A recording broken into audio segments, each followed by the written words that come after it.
ठिकाणी आपण कवडाणा या ठिकाणी आलेलो आहोत, तालुका कर्जत, जिल्हा अहिल्यानगर. तर या ठिकाणी आपण टोमॅटोच्या प्लॉटमध्ये आलेलो आहोत शेतकऱ्याच्या. तर शेतकऱ्याचं नाव आहे, नाव सांगा. स्वप्नील सिद्धेश्वर सुद्रिक. तर स्वप्नील सुद्रिक यांच्या प्लॉटमध्ये आलेलो आहेत. हा टोमॅटोचा प्लॉट आहे. तर आपण टोमॅटोला पूर्णपणे भूमी अमृत हे आपलं खत दिलेलं होतं बेसलला, भूमी अमृत, रूट केअर वगैरे. पहा मुळ्या कशा ॲक्टिव्ह झाल्या, पूर्ण पांढरी मुळी वर आलेली बेडच्या वर.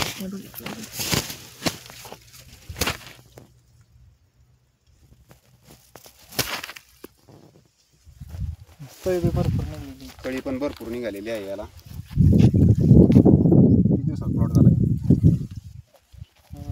35-40 दिवसात, म्हणजे 6 महिन्याचा. 6 महिन्याचा प्लॉट.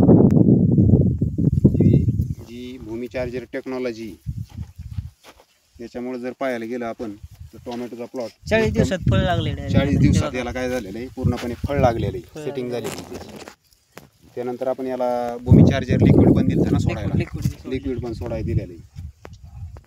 त्याचप्रमाणे वरचा कलिंगडाच्या प्लॉटला पण आपण तुमचे हे दिलेले आहे ना, पूर्ण बेसल भूमी अमृत वगैरे दिलेले आहे, रूट केअर. हा सेम बेसल आहे दोन्हीकडे पण.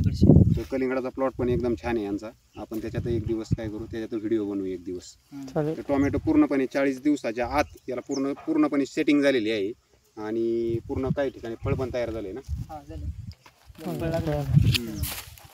पूर्ण फळ तयार झालेली आहे. नाही मुळी कसं काय वाटते बाकीच्या रासायनिक खतापेक्षा मुळी कशी वाटते या खतावर? मुळी डायरेक्ट काय काम झाले कसं असतं पहिल्यापासून आपण म्हणजे जास्त मुळीवरच काम केलं ना त्याच्या. नाही पिकाचं याच्यावरच राहतं. जर तुमची मुळी चांगली असेल तर वर पीक चांगलं राहील ना. रोगाला लवकर बळी पडेल अजिबात नाही रोगाला, याच्यात व्हायरस सगळे येणार नाही अजिबात. आता आपण याला आहे ना वरून एक त्यांचं बूम ही भेटतं, ब्लूम फ्लावर म्हणून भेटतं, त्याचा स्प्रे घेतला ना ही गळ वगैरे अजिबात सगळी थांबून जाईल, सेटिंग एकदम व्यवस्थित होऊन जाईल. चला ठीक आहे.